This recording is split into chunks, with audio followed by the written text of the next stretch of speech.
Alhamdulillah wassalatu wassalamu ala Rasulillah wa ala alihi wa sahbihi wa mawalah wa la hawla wa la quwata illa billahi wa ba'd. Alhamdulillah di siang hari ini kita masih bisa duduk di taman-taman surga majelis ilmu. Salawat dan salam kita hadiahkan kepada Rasul kita Nabi besar Muhammad sallallahu alaihi wa ala alihi wasallam. Kita masuk pada bab ke-32, bab tentang takut hanya kepada Allah subhanahu wa ta'ala. Ma'asyiral muslimat yang dimuliakan Allah subhanahu wa ta'ala, terkadang dalam kehidupan kita ini ada hal-hal yang banyak kita takuti. Ada orang yang takut tidak bisa makan, ada orang yang takut akan masa depan dia dan anak-anaknya, ada orang yang takut tidak dapat pekerjaan, ada yang takut apabila dikeluarkan dari pekerjaan,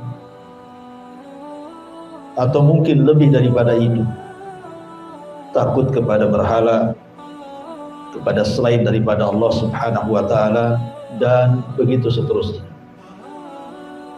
Jadi bab ini akan mengarahkan kepada kita tentang menempatkan rasa takut hanya kepada Allah subhanahu wa ta'ala. Allah subhanahu wa ta'ala berfirman tepat pada surah Al-Imran ayat 175. Innama dzalikumus syaitanu yukhawwifu awliya'ah fala takhafuhum wa khafuni in kuntum mu'minin. Sesungguhnya mereka tidak lain hanyalah setan-setan yang menakut-nakuti kalian dengan kawan-kawannya. Oleh karena itulah maka janganlah kalian takut kepada mereka, tapi takutlah kepada Aku, kata Allah, jika kalian benar-benar orang yang beriman kepada Allah subhanahu wa ta'ala. Ayat ini sebenarnya didahului dengan ayat sebelumnya, di mana pada surah Al-Imran ayat 173 sebelumnya Allah mengatakan, alladzina qala lahumun nas innan nasa qad jama'u lakum fahsyauhum fazadahum imanan wa qalu hasbunallah wa ni'mal wakil fanqalabu binikmatin minallahi wa fadlin lam yamsaskum su wattaba'u ridwanallah wallahu dzu fadlin adzim. Yaitu orang-orang yang mentaati Allah dan Rasulnya, yang ketika ada orang-orang yang mengatakan kepada mereka orang-orang kafir telah mengumpulkan pasukan, menambah pasukan mereka untuk menyerang kalian, karena itulah takutlah kepada mereka. Ternyata ucapan itu menambah kuat iman orang-orang yang beriman dan mengatakan, cukuplah Allah menjadi penolong bagi kami, dan dialah sebaik-baik penolong. Maka mereka kembali dengan nikmat dan karunia yang besar dari Allah. Mereka tidak ditimpa satu bencana pun, dan mereka mengikuti keridhaan Allah, dan Allah mempunyai karunia yang sangat besar. Sedikit tentang kenapa Allah subhanahu wa ta'ala berfirman dalam surah Al-Imran ayat 175 ini. Jadi sebab turunnya begini, Bu. Ketika kaum muslimin mengalami kekalahan dalam perang Badar, dalam perang Uhud, memang betul-betul perang Uhud itu perang di mana kaum muslimin itu betul-betul kalah. Bahkan Nabi SAW diisukan meninggal. Karena ketika itu ada seorang sahabat yang mirip dengan Rasul namanya Mus'ab ibn Umair gugur di perang Uhud ini. Jadi sangkanya itu Nabi. Sehingga tersebarlah isu kematian Rasulullah sallallahu alaihi wasallam di perang Uhud, padahal itu adalah kedustaan. Tetapi dengan tersebarnya isu kematian Rasul itu menciutkan sebagian hati para sahabat sehingga mereka mundur dan berakhir dengan mengalami kekalahan. Tetapi walaupun demikian Allah subhanahu wa ta'ala menyelamatkan Nabi-Nya dan tidak benar berita kematian. Dan begitulah Allah subhanahu wa ta'ala jadikan kehidupan ini terkadang kalah, terkadang menang. Wa tilkal ayyam nudawiluha bainan nas. Terkadang hari-hari itu diputarkan oleh Allah subhanahu wa ta'ala. Ketika kemudian kaum muslimin sudah kembali ke Madinah, tiba-tiba kemudian Abi Sufyan ketika itu bicara kepada Abdul Qais, dan Abdul Qais ini seorang pedagang yang selalu berangkat dari Mekah ke Madinah.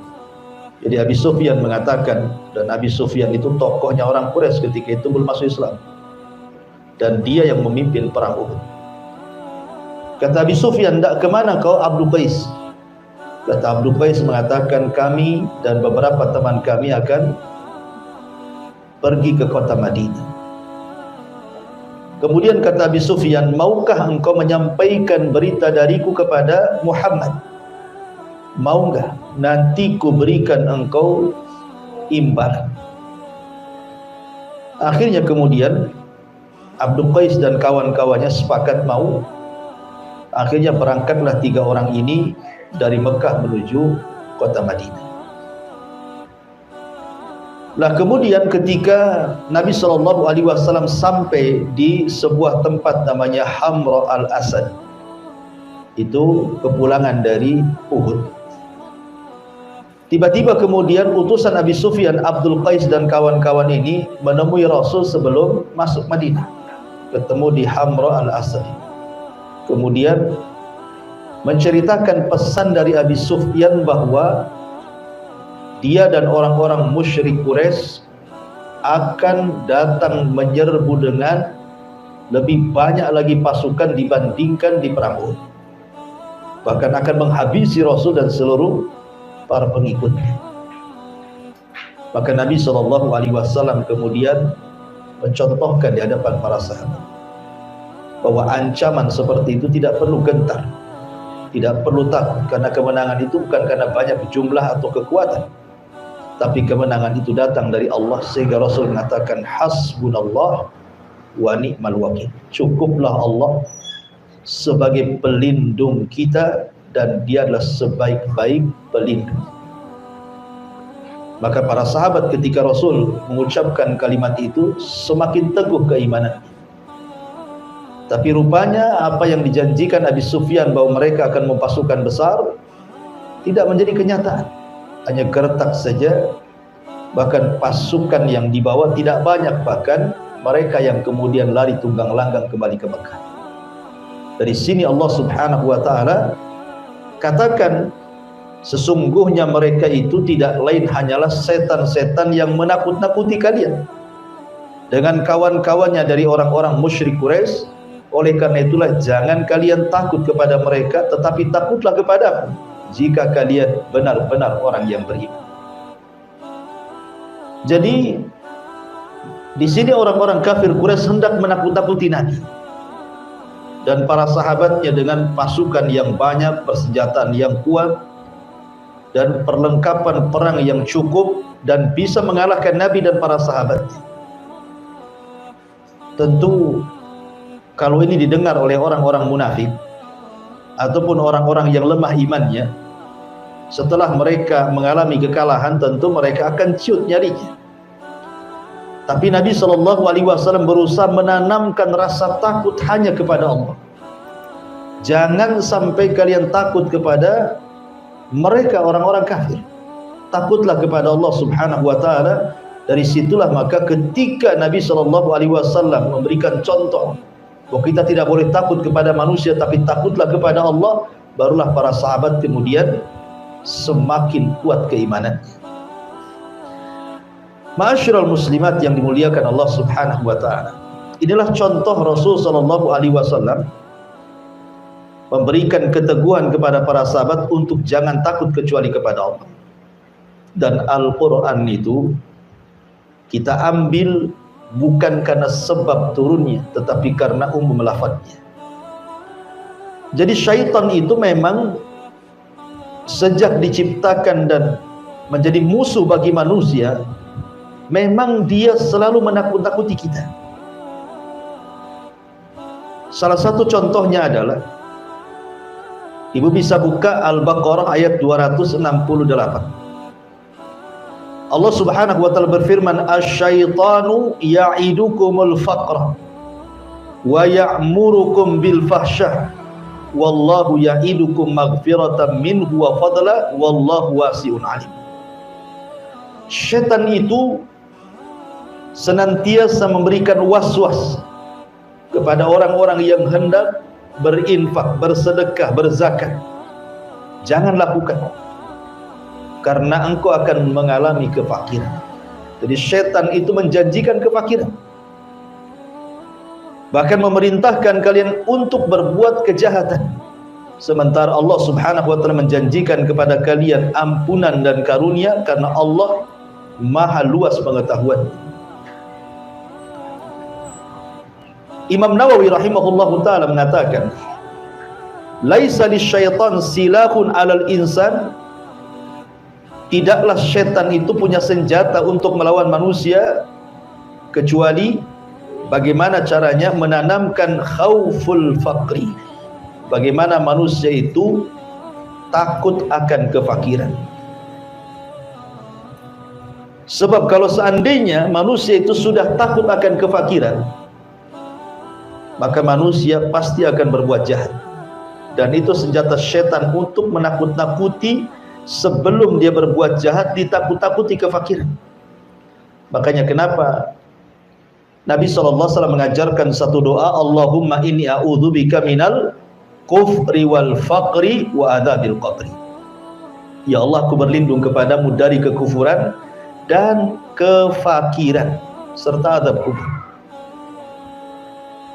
Memang ada hadis yang ma'ruf di masyarakat, kadal faqru an yakuna kufran. Terkadang kefakiran itu dekat kepada kekufuran. Hadis ini tidak benar, hadis ini dhaif, ya. Akan tapi secara makna memang benar, bahwa orang-orang fakir itu mudah meninggalkan kewajiban, bahkan bisa meninggalkan agamanya. Dulu kita dapat cerita kan, gara-gara sebungkus sepermi orang bisa murtad. Zaman dulu, ya. Kalau sekarang nggak mulai sebungkus goyang. Kalau sekarang pabriknya baru murtad, dikasih pabrik. Jadi kadang-kadang kefakiran itu bisa mengakibatkan kekufuran, bisa meninggalkan agama. Bahkan terkadang dia bisa murka kepada Allah Subhanahu wa taala, menyalahkan Allah, seolah-olah ujian dari Allah itu bagikan azab bagi dia. Makanya Nabi mengajarkan satu doa agar kita berlindung dari kefakiran dan juga kekufuran. Nah, di antaranya adalah ketakutan manusia kepada kefakiran ini mengantarkan kepada mencari pekerjaan haram. Karena dipikirnya bahwa mencari yang halal itu sulit. Sementara dia harus makan, sementara keluarganya harus makan, anak-anaknya harus makan dan juga harus sekolah. Akhirnya dia tidak peduli dengan bagaimana cara mencari harta. Makanya kenapa Nabi SAW sudah bersabda 14 abad yang silam itu, sayati alaikum zaman, akan datang zamannya, kata Rasul, la yubalil mar'u bima akhadal mal. Manusia sudah tidak akan peduli bagaimana cara mengambil harta, karena takutnya miskin. Sementara rasa takut ini adalah was-was yang dibentuk oleh syaitan untuk menakut-nakuti manusia. Sehingga rasa takut yang dalam kepada kefakiran itu akhirnya mengantarkan mencari barang-barang atau pekerjaan-pekerjaan yang diharamkan Allah Subhanahu wa taala. Ataupun mungkin kefakiran ini juga bukan hanya sekedar mengantarkan kepada mencari hal-hal yang kemudian diharamkan dari pekerjaan, terkadang juga sampai kepada membatasi keturunan. Ingat, Nabi SAW mengatakan, tazawwajul walud wal wadud fa inni mukatsirun bikumul umam yaumal qiyamah. Kata Rasul, nikahilah wanita yang tukang beranak dan juga penyayang kepada suami. Kemudian Rasul mengatakan, karena saya akan berbangga dengan banyaknya umat pada hari kiamat. Tapi ada sebagian orang yang kemudian berpikir, kalau banyak anak ini, gimana cara ngasih makan? Gimana nyekolahkannya?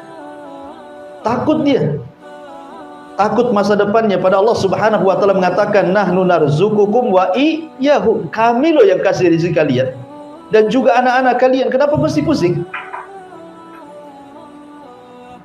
Lah terkadang kemudian perasaan takut kepada selain Allah yang dihembuskan oleh syaitan, salah satunya kepada kefakiran, itu mengantarkan orang akhirnya membatasi keturunan. Padahal tujuan pernikahan itu adalah memperbanyak keturunan. Ya.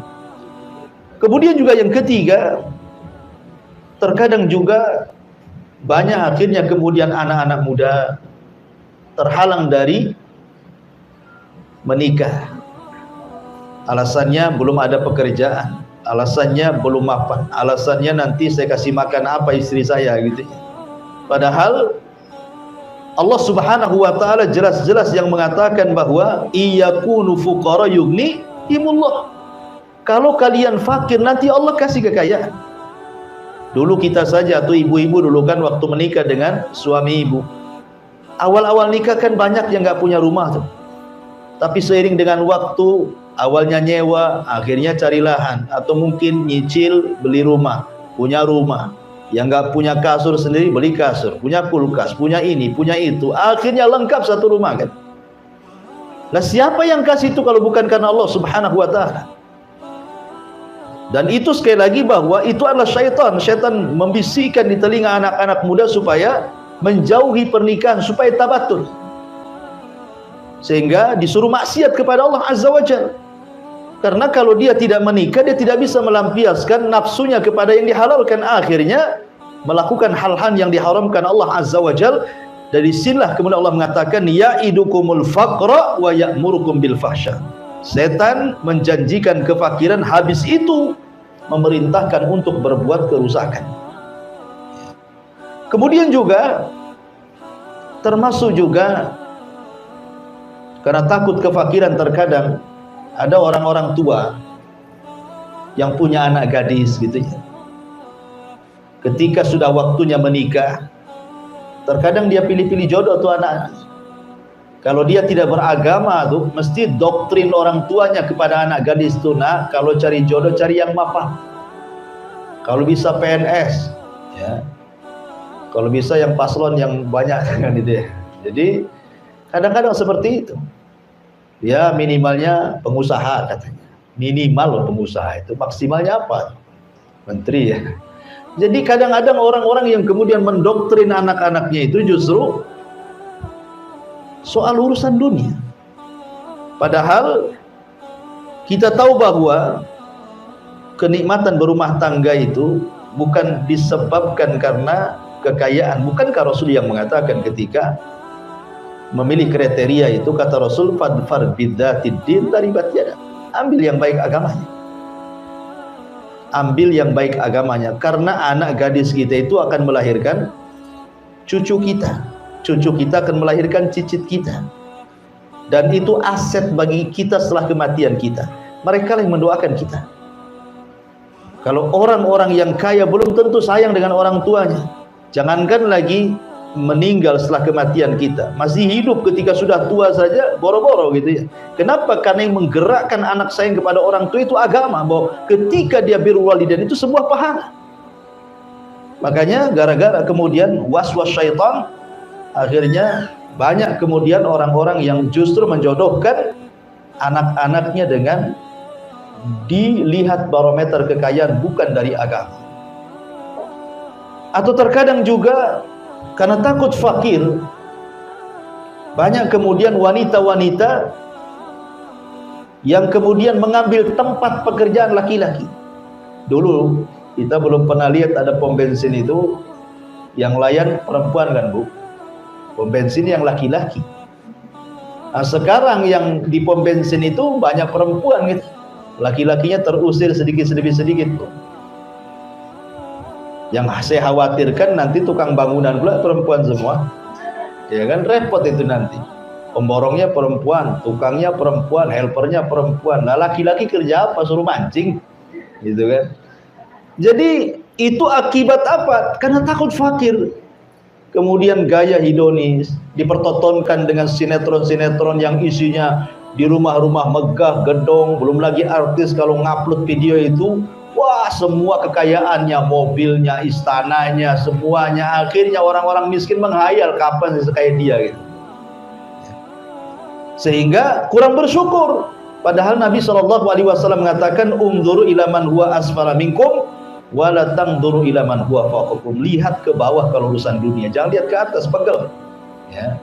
Karena kalau banyak lihat ke atas itu syukurnya sedikit jadinya. Kemudian, dan itu akibatnya akhirnya banyak perempuan-perempuan yang kemudian tidak punya aturan cara mencari pekerjaan, karena berpikir kehidupan dia macam mana, masa depan dia macam mana. Orang tua saya sudah miskin, saya masih miskin lagi. Padahal belum tentu.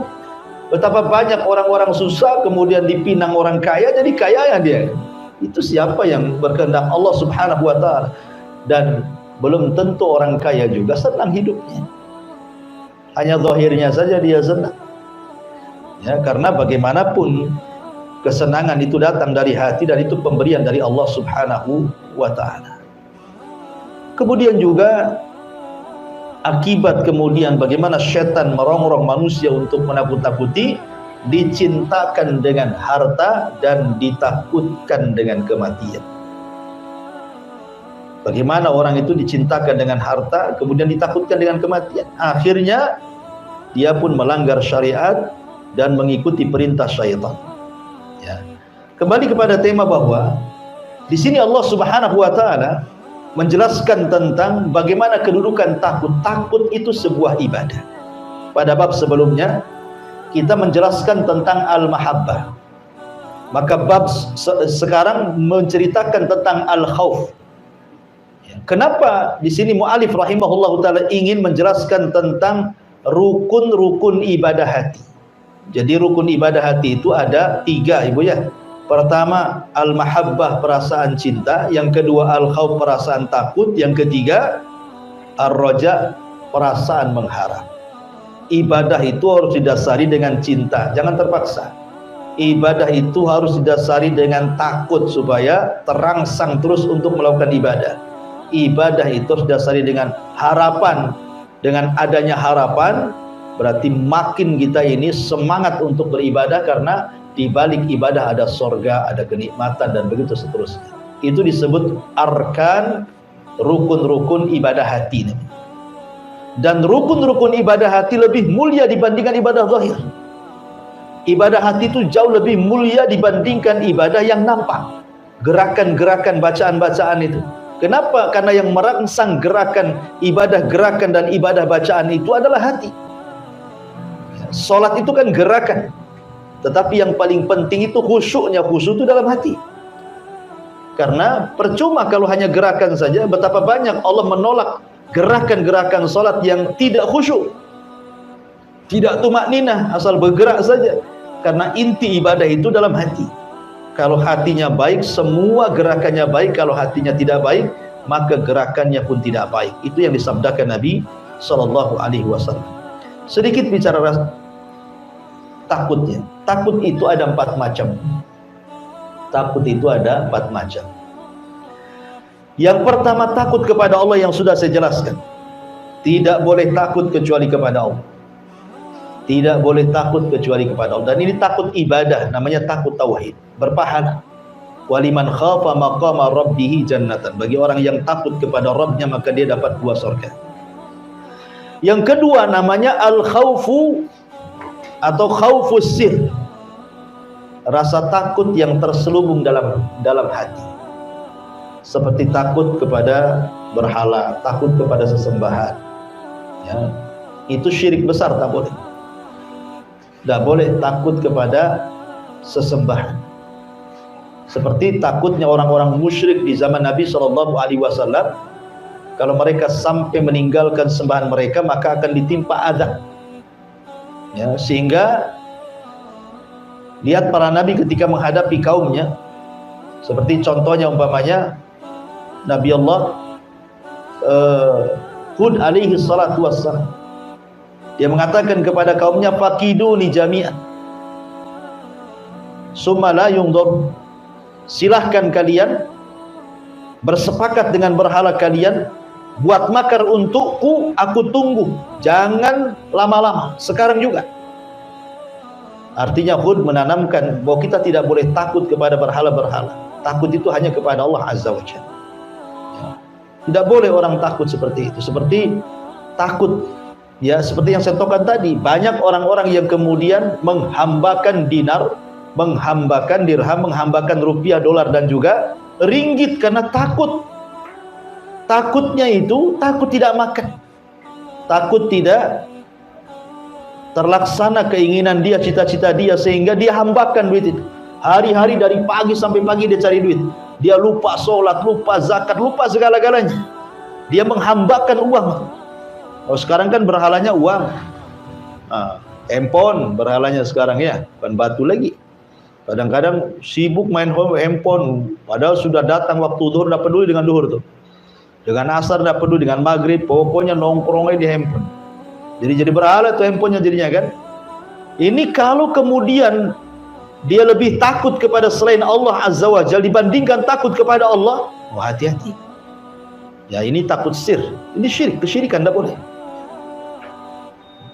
Jadi ma'asyiral muslimat yang dimuliakan Allah Azza wa Jalla, ataupun datang ke kuburan-kuburan orang soleh, kuburan orang-orang soleh itu, dia takutnya kepada kuburan itu melebihi takut dia kepada Allah. Itu juga bisa mengantarkan kepada kesyirikan kepada Allah Azza wa Jalla. Kemudian yang ketiga, takut tapi tidak sampai syirik. Cuman rasa takut ini mengantarkan akhirnya meninggalkan yang wajib atau melaksanakan yang haram. Contoh, ibu diancam sama suami, ya, kok jangan sholat, nah itu ya. Akhirnya ibu takut, betul-betul tak sholat. Kenapa tak sholat? Takut sama suami. Kalau saya sholat saya dipecat katanya kan, saya ditalak, saya takutlah katanya. Atau dalam sebuah perusahaan, aturan perusahaan tidak boleh ada sholat. Akhirnya kemudian orang tidak mau keluar dari perusahaan itu. Jadi ketika ditanya, kenapa kau tidak keluar dari perusahaan itu? Ya, bukankah di perusahaan itu ketat tidak boleh sholat? Takut saya kalau keluar nggak ada kerjaan lagi, ya nggak apa-apalah kan itu. Akhirnya rasa takutnya meninggalkan yang wajib dan mengerjakan yang haram. Nah, ini takut haram, tidak sampai syirik. Ya, takut haram. Dan yang terakhir tentu disebut dengan takut tabiat. Ya wajar ibu takut diancam orang. Ya ada preman ngancam kita takut, itu tabiat. Ya takut sama buaya, apalagi buaya darat gitu kan. Jadi kalau memang takut seperti itu tabiat, tidak ada masalah. Tapi yang jelas bahwa dari semua takut itu yang paling utama takutlah kepada Allah Subhanahu wa taala. Kemudian dalil yang kedua, Allah Subhanahu wa taala berfirman, "Innama ya'muru masajidallah man amana billahi wal yaumil akhir wa aqamas salata wa ataz zakata wa lam yahsha illallah fa asa ulaika an yakunu minal muhtadin." Orang-orang yang memakmurkan masjid-masjid Allah hanyalah orang-orang yang beriman kepada Allah dan hari akhir, serta mendirikan salat, menunaikan zakat dan tidak takut kepada siapapun selain kepada Allah. Mereka adalah orang-orang yang diharapkan termasuk golongan orang-orang yang mendapatkan petunjuk. Dalam ayat yang kedua At-Taubah 18 ini, Allah Subhanahu wa taala ingin menjelaskan kepada kita bahwa orang-orang yang memakmurkan masjid itu ada dua macam. Ada memakmurkan secara fisik, memakmurkan masjid secara fisik, seperti membangun masjid, ikut mewakafkan material-material masjid, entah besinya, entah semennya, entah kerikilnya, entah pasirnya, entah gentengnya, spandeknya, atau apalah yang berkaitan dengan pembangunan. Dan ini besar pahalanya. Sebagaimana Nabi SAW mengatakan, man bana masjidan lillahi kamif hasiqitatin aw asghar banallahu lahu baitan fil jannah. Barang siapa yang membangun masjid walaupun sebesar sangkar burung atau lebih kecil dari sangkar burung, tetap Allah Subhanahu wa taala akan bangunkan bagi dia rumah di surga. Apa maksudnya? Imam Syaukani rahimahullah mengatakan maksudnya, kan tidak mungkin kita pahami secara zahir hadis ini, Bu. Masa barang siapa yang membangun masjid walaupun sebesar sangkar burung, orang aja nggak masuk, ya burung aja yang masuk di situ kan? Ya, kan tidak mungkin orang bangun masjid segede sangkar burung. Seberapalah sangkar burung itu? Maksudnya kata Imam Syaukani hadis ini, maksudnya di sini kinayah bahwa sekecil apapun ibu nyumbang untuk pembangunan masjid, walaupun hanya satu lonjor besi, satu sak semen, satu gerobak pasir, satu gerobak koral, satu lembar spandek gitu ya, satu lembar baja ringan atau apalah kan, itu sudah cukup ibu dibangunkan satu rumah di sorga. Ya, ini yang pertama. Kemudian makna yang kedua, bahwa yang dimaksud orang yang memakmurkan masjid itu memakmurkan secara ruhiyah. Ya, yang pertama membangun fisik, ataupun ya tadi membangunkan secara ruhiyah. Ruh kita dibangun di situ. Bukan hanya masjid saja dibangun, ruh kita dibangun dengan sholat kita di situ, dengan baca Quran di situ, dengan kita zikir di situ, akhirnya menghasilkan akhlak-akhlak yang mulia. Ya, karena masjid itu tempat tarbiyah. Orang kalau pulang dari masjid harusnya dia tidak mengucapkan kalimat kotor dan tidak melakukan perkara fasik. Kenapa? Karena Allah yang mengatakan innas salata tanha 'anil fahsya'i wal munkar. Salat itu mencegah perbuatan keji, ucapan-ucapan kotor, dan mungkar, perbuatan fasik. Artinya bahwa pembangunan itu bukan hanya sekedar fisik saja. Ya, ini yang banyak sekali dilakukan di masyarakat kita. Masjidnya aja bagus-bagus gitu ya. Masjidnya megah-megah, pakai AC gitu. Luar biasa sekarang masjid di zaman sekarang. Tapi membangun orang-orangnya itu yang kurang. Sehingga banyak masjid bagus kosong dari jamaah. Tahu-tahu yang azan dia, yang imam dia, yang makmum dia gitu. Dia aja gitu, dia saja. Nah, yang lain kemana?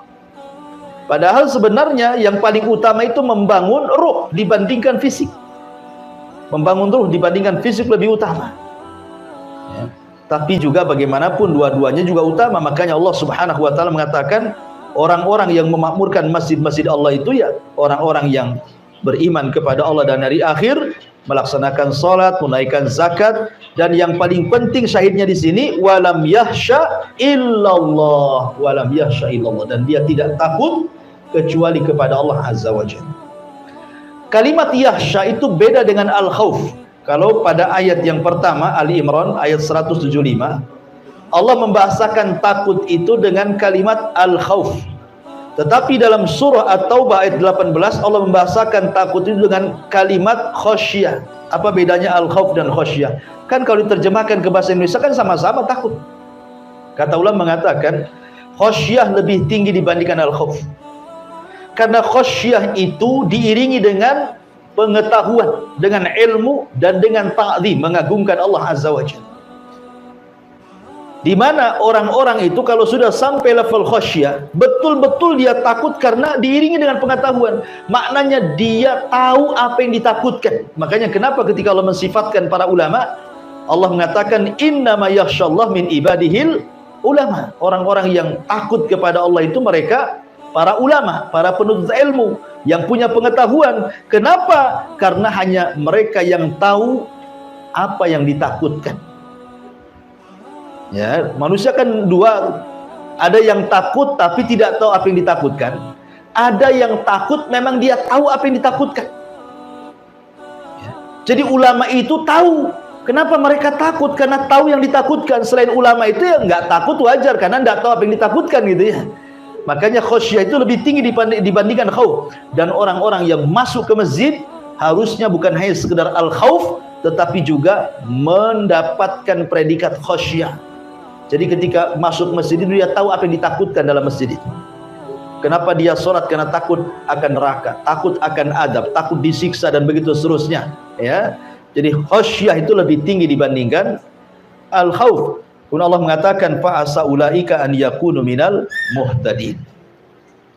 Kemudian di dalam ayat yang lain Allah mengatakan, disebutkan dalam surah Al-Ankabut ayat 10, wa minan nasi man yaqulu amanna billah fa idza udhiya fillahi ja'ala fitnatan nasi ka'adzabillah wala in ja'a nasrun min rabbika la yaqulanna inna kunna ma'akum awalaysa Allahu bi'a'lama bima fi suduril alamin. Di antara manusia ada yang berkata, kami beriman kepada Allah, maka apabila dia disakiti karena beriman kepada Allah, dia anggap siksaan manusia itu seperti siksaan Allah. Sungguh jika datang pertolongan dari Rabb, mereka pasti akan berkata, sesungguhnya kami beserta kalian. Bukankah Allah lebih mengetahui apa yang tersimpan dalam dada semua manusia? Maksudnya begini, ayat ini bagus sekali. Kita jabarkan sedikit agak panjang. Ada yang mengatakan bahwa ayat ini adalah isyarat kepada orang-orang munafik. Jadi orang-orang munafik dan lemah imannya, kalau diuji oleh Allah Subhanahu wa taala di zaman Nabi sallallahu alaihi wasallam, maka mereka mengatakan ujian itu seolah-olah adab dari Allah Azza wa Jalla, bukan sebagai pengangkat derajat dan penghapus dosa, ya kan? Berbeda dengan orang-orang yang beriman, justru mereka menjadikan ujian Allah itu sebagai keyakinan bahwa Allah sedang mengangkat derajatnya dan Allah sedang menghapus dosa-dosanya dan Allah sedang menggembleng dari kesabaran. Karena begini Bu ya, manusia di depan ujian Allah Subhanahu wa taala itu ada 4 macam. Kalau seandainya ibu diuji oleh Allah, sakit, berkepanjangan, ekonomi lagi bermasalah, apalagi BBM naik gitu, semua naik jadinya Bu ya, sampai COD aja naik tuh, Shopee aja naik ongkosnya katanya. Naik semua ibu ya, sampai ibu pun naikkan juga uang belanjanya itu sama suami.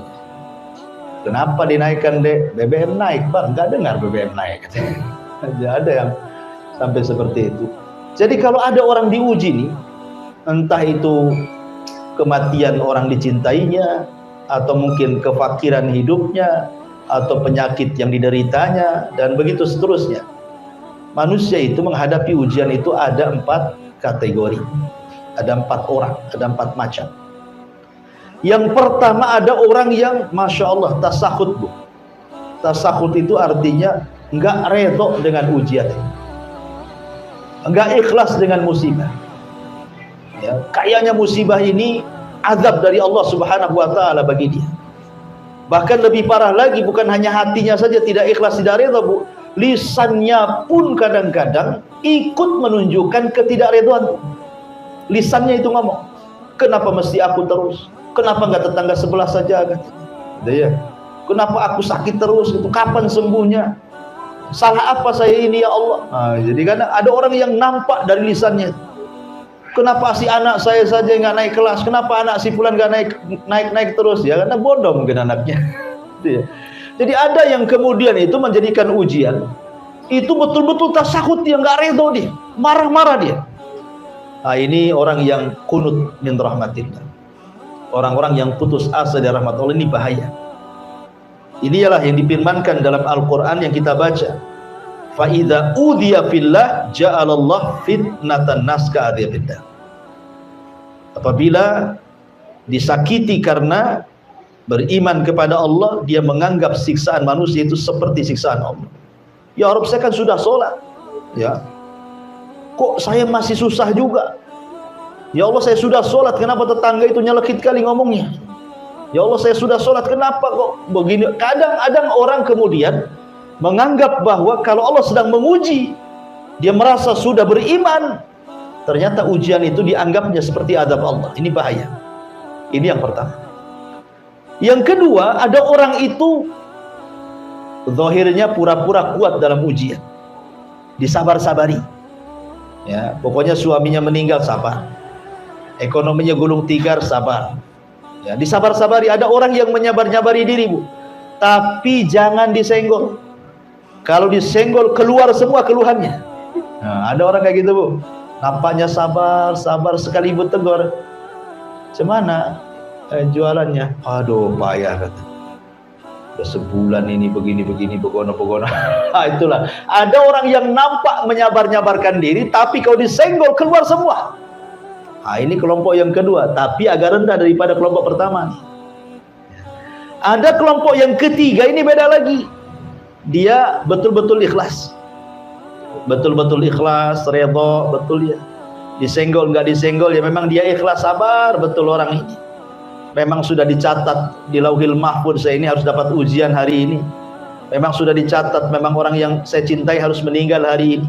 Pokoknya betul-betul sabar. Ah, ini yang luar biasa. Dan yang lebih luar biasa lagi adalah yang nomor keempat. Sudah sabar, sudah ikhlas, sudah redha, lisannya juga justru mengucapkan alhamdulillah. Setelah dia mengucapkan innalillahi wa inna ilaihi rajiun, dia mengucapkan alhamdulillah. Karena jarang sedikit atau sedikit sekali orang yang ditimpa musibah mengucapkan alhamdulillah. Saya contohkan sebuah kisah namanya Urwah ibn Mas'ud, Urwah ibn Zubair rahimahullahu ta'ala. Jadi Urwah ini, Bu, dikasih penyakit kakinya. Salah satu kakinya harus diamputasi. Akhirnya kemudian dikatakan kepada Urwah, ya Urwah, engkau harus minum khamar. Kakimu akan diamputasi dan kau akan merasakan sakit. Kata Urwah, tidak. Aku tidak akan minum yang diharamkan Allah. Kalau engkau ingin putuskan kakiku, tunggu aku ambil wudu, kemudian aku sholat 2 rakaat. Saat sholat kau potong kakiku, katanya. Subhanallah. Jadi dia mengambil momen khusyuk itu sebagai obat bius bagi dia. Itu lama dulu, Bu. Khusyuk itu bisa jadi obat bius, sehingga ketika dipotong sudah terpotong, disangka belum dipotong. Lah di waktu yang sama ketika kemudian kakinya terpotong satu, artinya sudah pincang, dah punya kaki satu. Ada kabar pula salah satu putra daripada Urwah ini meninggal dunia. Bayangkan, berturut-turut musibahnya. Pertama kakinya hilang, yang kedua anaknya hilang. Tapi Urwah mengatakan alhamdulillah ala kulli hal. Segala puja dan puji bagi Allah. Segala sesuatu ada kebaikan. Sehingga orang-orang heran dan mengatakan, ya Urwah, kok bisa kamu mengucapkan alhamdulillah? Kata Urwah, ya. Tidakkah kau lihat anggota badan diriku? Aku masih punya 2 tangan dan aku masih punya 1 kaki. Aku tak bersyukur kepada yang ada.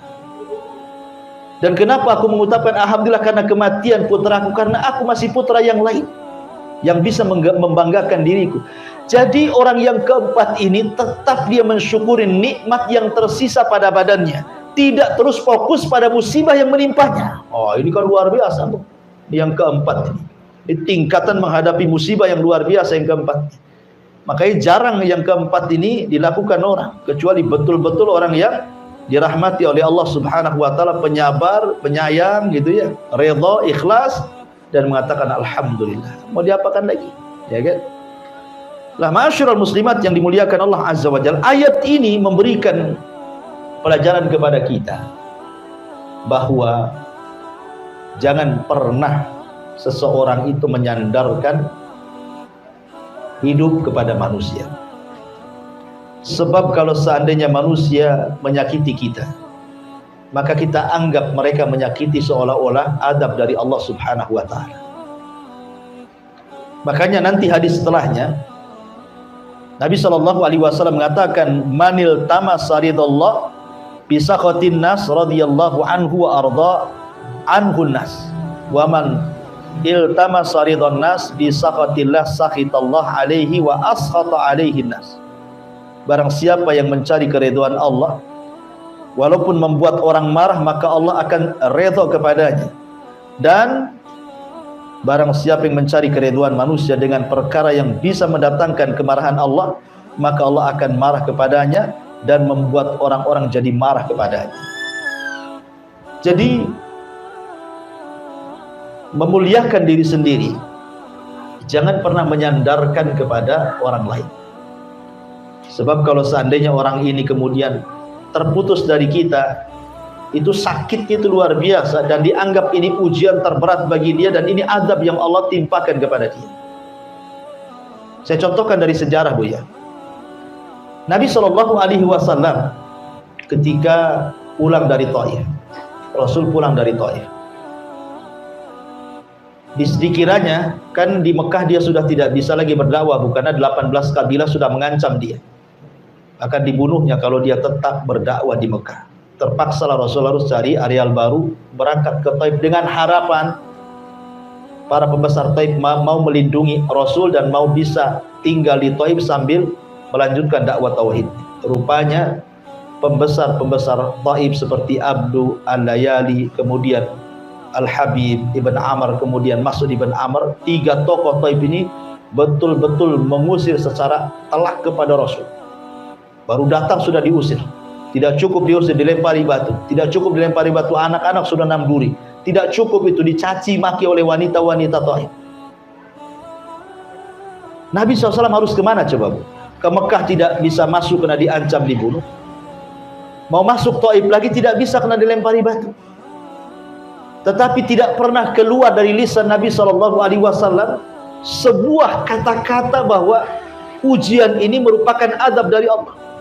Rasul tidak pernah mengatakan, ya Allah, apakah ini balasan orang yang mengemban risalah? Contohnya umpamanya, ya Allah, apakah begini orang-orang yang kemudian mengemban kenabian dan kerasulan? Kenapa mesti aku yang disakiti? Kenapa tidak mereka saja? Kenapa mesti aku seperti ini? Rasul tidak mengatakan seperti itu. Tapi subhanallah, Nabi SAW mengajarkan kepada kita sebuah doa saat disakiti orang Taif itu. Apa kata Rasul?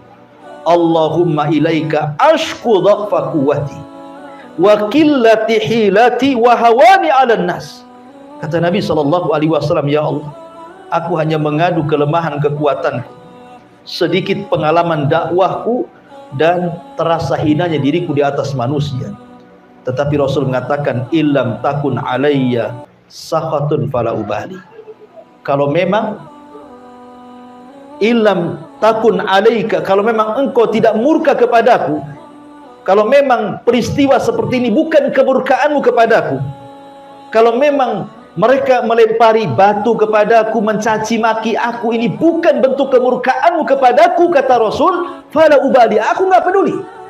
Ya. Mereka mau ngomong apa, mau melempari batu, mau menyakiti saya, terserah, asal ini bukan bentuk kemarahanmu kepadaku. Lihat, bisa nggak kita ngomong begini saat kena musibah?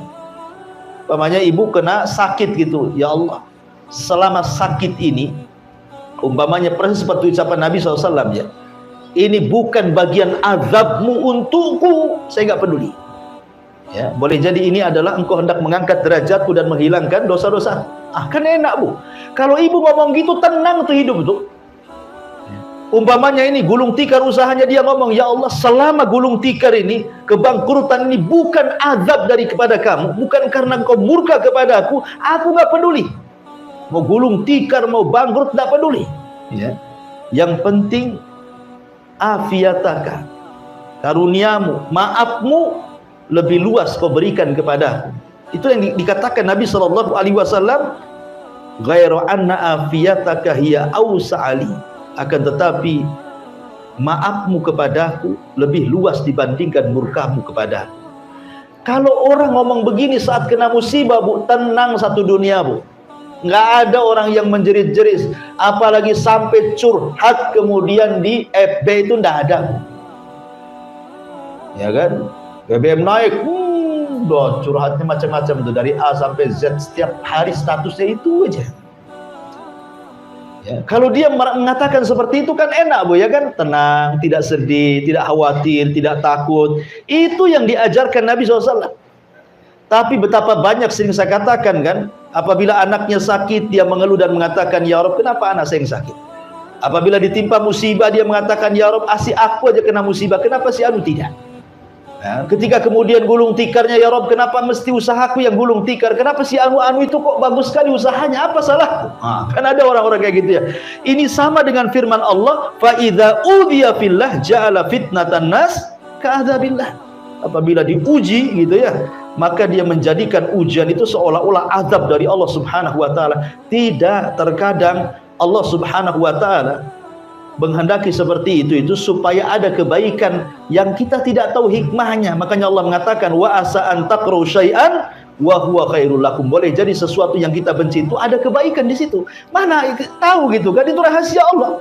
Betapa banyak orang-orang yang keluar dari perusahaan ya, karena mungkin di PHK. Rupanya Allah mempersiapkan usaha yang jauh lebih berkah, lebih banyak, lebih bagus lagi dibandingkan ketika dia kerja di situ. Betapa banyak itu, sudah banyak kok dilakukan orang-orang. Ya, jadi kenapa mesti takut? Takut dengan rizki, takut dengan kebahagiaan semua milik Allah. Tinggal minta kepada Allah yang Maha Kaya, ya kan? Ma'asyiral muslimat yang dimuliakan Allah Azza wa Jalla, makanya pentingnya seseorang itu membangun kebahagiaan dari diri sendiri. Jangan pedulikan ucapan orang. Gara-gara ucapan orang, kadang-kadang orang akhirnya ciut, tidak mau keluar rumah. Ya, ada juga yang kemudian bunuh diri gara-gara ucapan orang itu. Ngapain dipedulikan ucapan orang? Jangan jadikan ucapan orang itu adab dari Allah. Biarkan mereka bicara, nggak usah dipedulikan, gitu maksudnya ya. Maka jangan sampai ujian itu dijadikan fitnah yang seolah-olah adab dari Allah Subhanahu wa taala. Kemudian mu'alif rahimahullahu taala mulai masuk pada hadis Nabi SAW.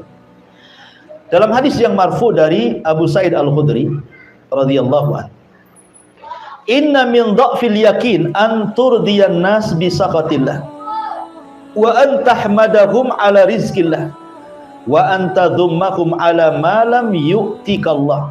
Inna rizqallah la yajurruhu hirsu harisin wa la yarudduhu karahiyatu karih. Hadis ini secara sanad dhaif jiddan. Hadisnya sangat lemah sekali, tidak bisa dijadikan hujjah.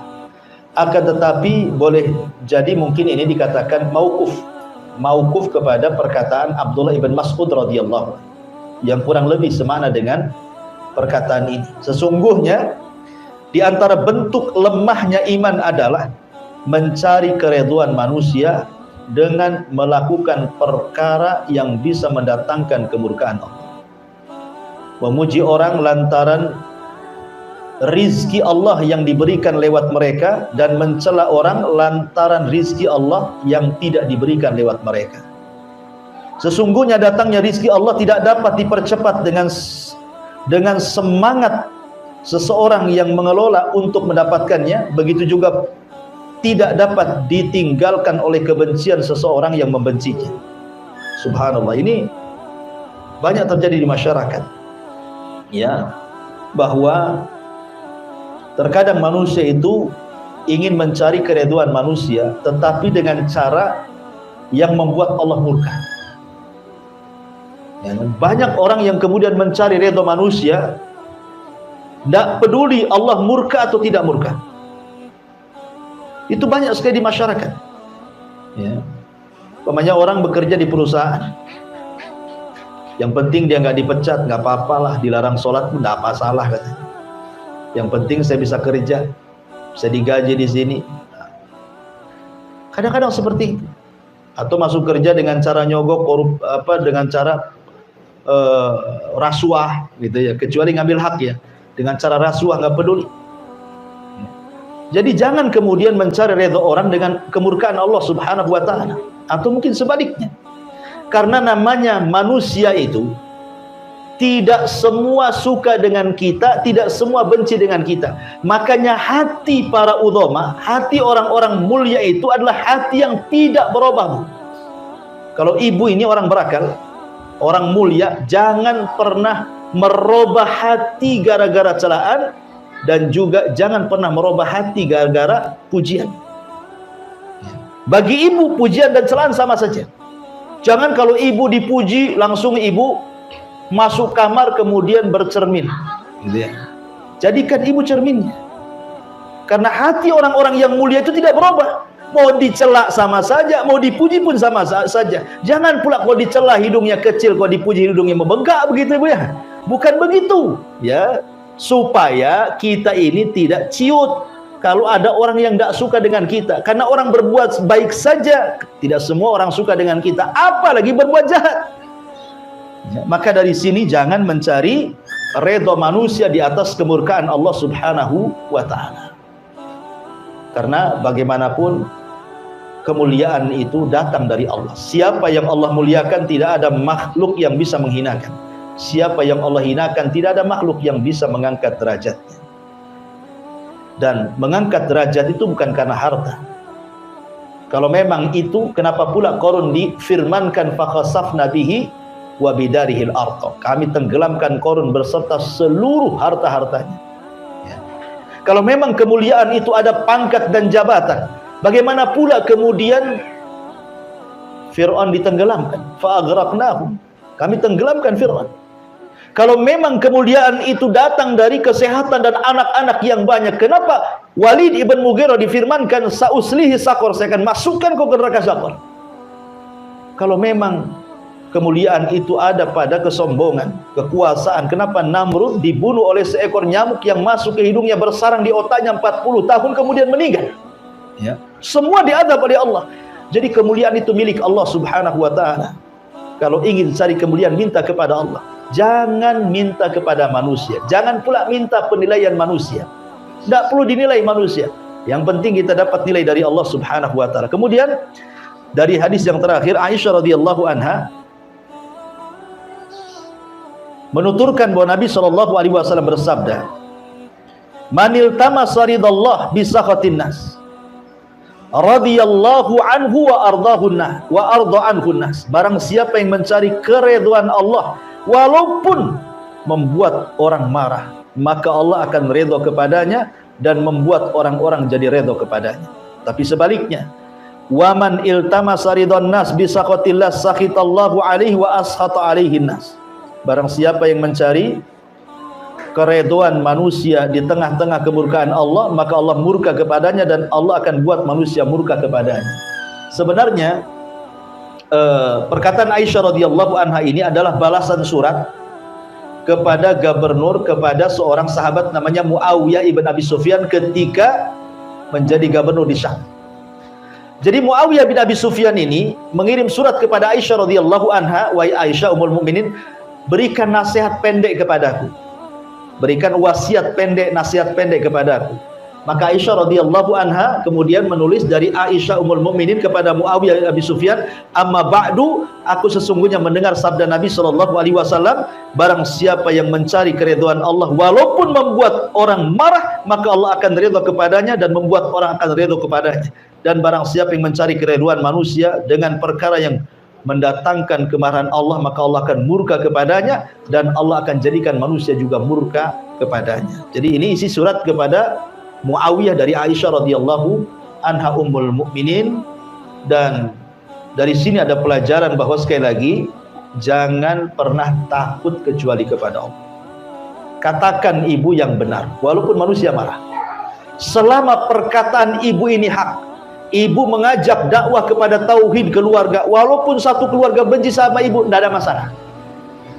Ya, umpamanya ibu ada keluarga yang masih awam terhadap tauhid, masih syirik, masih datang ke dukun, masih percaya tangkal, masih percaya dengan nenek moyang, ibu dakwai mereka.